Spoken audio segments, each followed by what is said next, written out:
students, welcome to Biomixer. Do you know how plant depends upon sunlight for its proper growth and development of the plant? What are the kind of wavelength being received by the plant and who receive it? It is being received by one of the photoreceptor, which is known as phytochrome. In the today's video, we are going to discuss detail about the phytochrome. So, this phytochrome which is present, it is a pigmented molecule. And it can be in the active form as well as inactive form. The active form is the PFR form and the inactive form is the PR form. This PR form, which is the inactive form, it is of cyan blue color. And this PFR, which is the active form, it is of cyan green color. It is cyan green in color. This inactive form of phytochrome which is present, it receives a wavelength of 600 to 700 nanometer, which absorbs the red light, and it is being converted into its active form, and it is a fast process. And the conversion of PFR to PR, it takes place in the far red light of 700 to 850 nanometer, and this process is a slow process and it takes place in the dark. So there are different type of function which are being done by this photoreceptor or phytochrome. This is the conversion of this PR to PFR, which is the active form, due to which there is germination of seed. The first thing it helps in the germination of the seed. The next thing is it is helping in de-etiolation. Let us understand what is etiolation and de-etiolation. Here, etiolation means when there is germination of seed in case of a dark condition. When there is germination of seed, during this time that the hypocotyl which is present, it will be elongated, and there will be apical hook which will be formed due to closed cotyledon. And the color of the leaf or the cotyledon will be pale yellow. Pale yellow.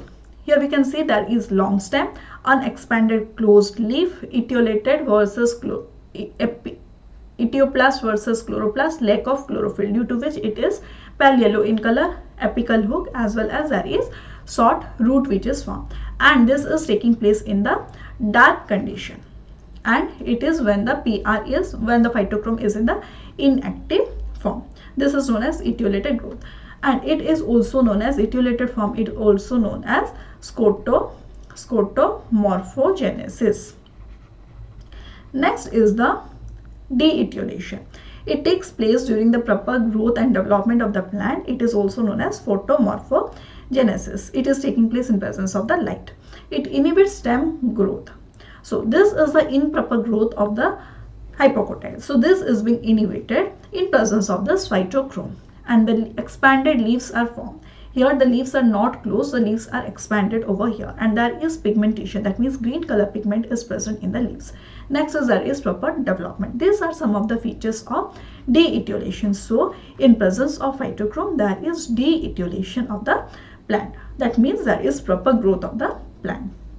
So the next thing is that inhibition of, there is de-etiolation, inhibition of stem and petal elongation, which we have already discussed, chlorophyll biosynthesis, leaf expansion, branching, flowering, and senescence. These are some of the characteristics of this phytochrome. Okay, next we will discuss about the structure of this phytochrome.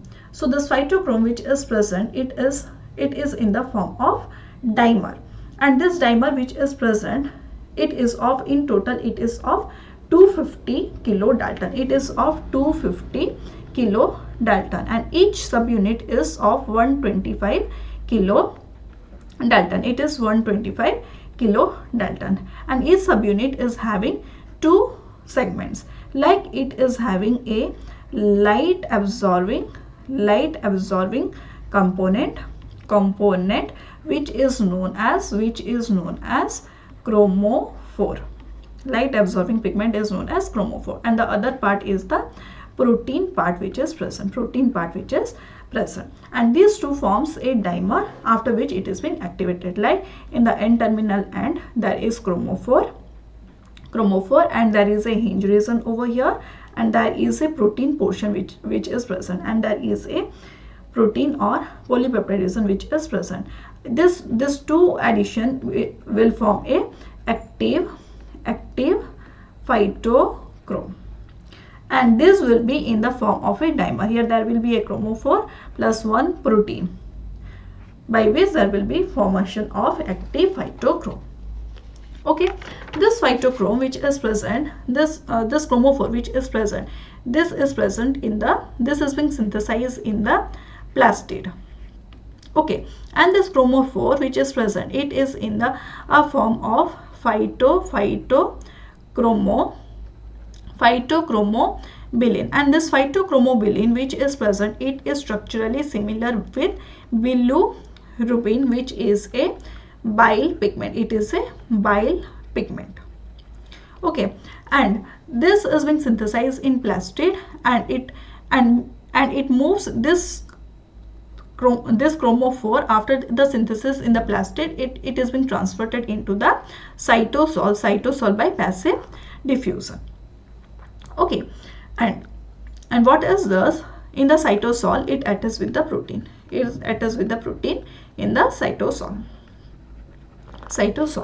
Now let us see how this work is done.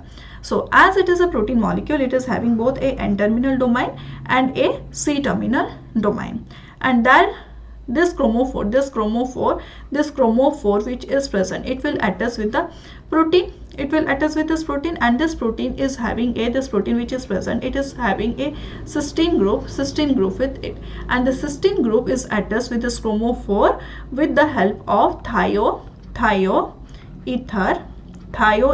bond. Okay, in this way, two subunits are present to form a active phytochrome. So here there is a attachment of chromophore. Here there is a protein which here there is a protein which is present, and this protein which is present is cysteine, and these two are linked by thioether bond.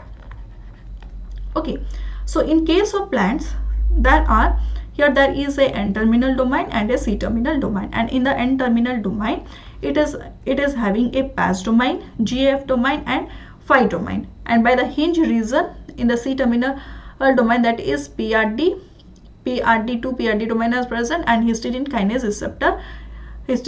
receptor domain is present in the C-terminal domain, and it forms a dimer for the active form of phytochrome. Here you can see the protein which is present, it is having a cysteine group with it, and it is forming a thioether bond with GAF domain, which is present in the N-terminal of phytochrome, and this N-terminal portion and the C-terminal portion, it forms a dimer for its for converting it into the active form.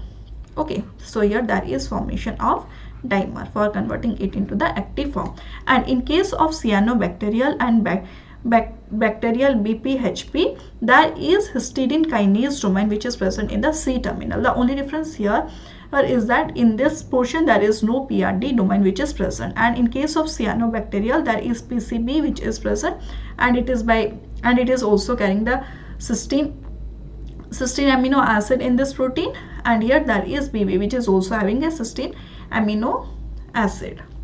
Okay, so now the protein which was present, that means the chromophore which was present, it was synthesized in the plastid, and after the synthesis in the plastid, it is being converted, it is being transferred into the cytosol. So the phytochrome which is present, it is having a N-terminal region and a C-terminal region. In this N-terminal region, it is having a photosensory region. Okay, it is having a hinge region, and it is having a response regulator in its C-terminal region. After this, there are different type of genes of this phytochrome which is present, like they are phytochrome A, phytochrome B, phytochrome C, phytochrome D, and phytochrome E. This phytochrome A which is present, it is light unstable. It is the light unstable form. So as it is the light unstable form, it is being synthesized in the dark. It is present in the dark, and it is known as type 1 photoreceptor. The other phytohormones which are present, they are dark stable. So they can be present in the light. Okay, they can be present in the light as well as they can be present in the dark, and these are known as type 2 photoreceptor. So this 5A and 5B which are present, they are now present, 5B which are present, now they are present in the cytosol. So as they are present in the cytosol, they need to be transferred into the nucleus for the formation of mRNA.